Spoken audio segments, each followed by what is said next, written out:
sekarang udah mulai kerja di rumah, jadi Dewi harus tetap menjaga kesehatan, terutama sarapan pagi. Pagi ini Dewi sarapan sama bubur kuningan. Apa sih bedanya bubur kuningan sama bubur biasanya?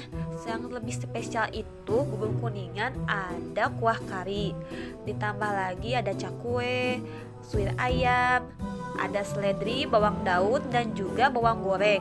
Lebih spesial lagi ada telur puyuh sama ati ampela. Buat teman-teman yang lagi di rumah, jangan lupa ya tetap jaga kesehatan, utamakan sarapan pagi agar aktivitas kita bisa lebih semangat lagi.